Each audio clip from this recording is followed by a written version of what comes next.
Hadirin sidang jamaah yang terhormat, dalam salat, dalam kalimat salat dua.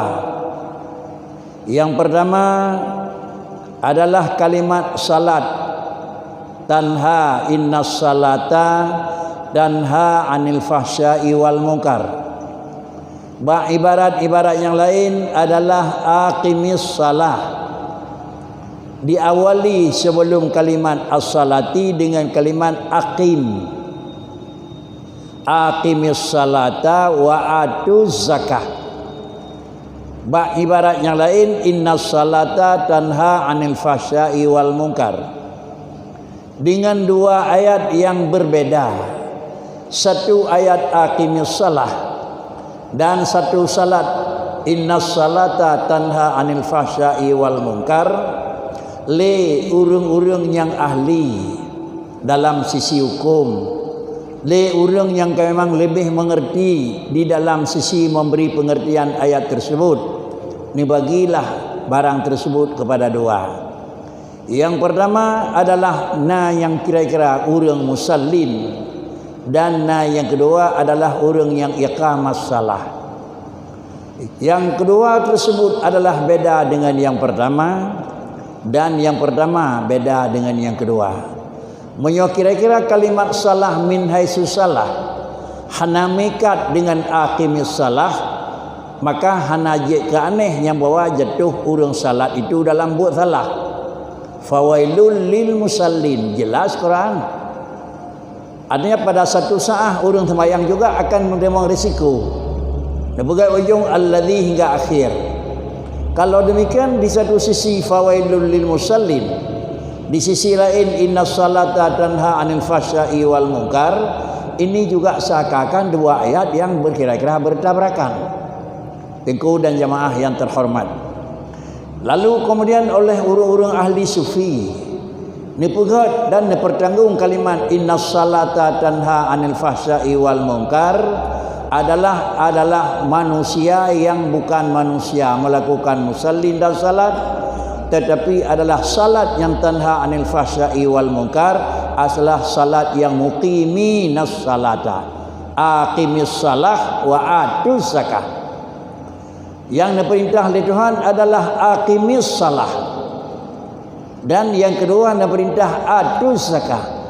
Lakukan salat dengan aqimis salat itu dua hal yang memang jauh perbedaan.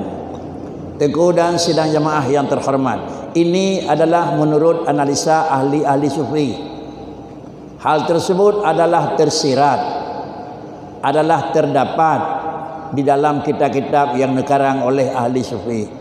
Sedang jamaah yang terhormat, maka nikayat aqimis salah yang mengakibatkan adalah tanha anil fahsya'i wal munkar. Karena banyak orang yang melakukan aqimis salah, menunaikan hak salat. Hak salat menunaikan adalah cara. Setiap barang yang diperintah oleh Tuhan na dua sisi tinjauan. Setiap barang yang dilarang oleh Allah na pula dua sisi tinjauan. Tinjauan yang pertama perintah adalah barang yang diperintah itu perintah kerja. Cara yang kedua adalah melakukan perintah cara kerja. Cara yang pertama betul karena dia itu amar.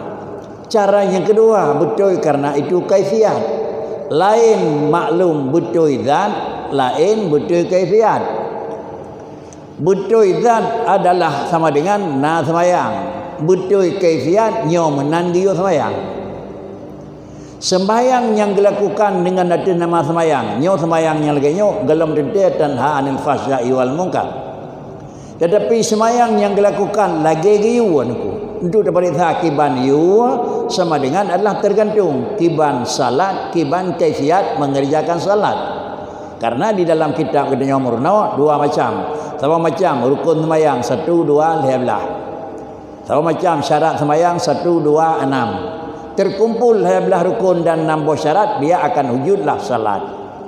Tetapi kaifiat cara dalam lakukan salat tersebut, kaifiat melakukan rukun belah dan kaifiat melakukan syarat yang kada penuhi adalah kan lagian yang seharusnya iqamah.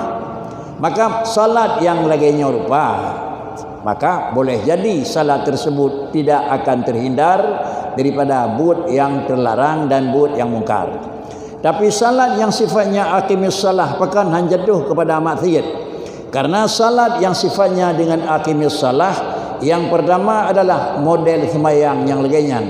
Dihna punya hikmah yang terkandung di dalam.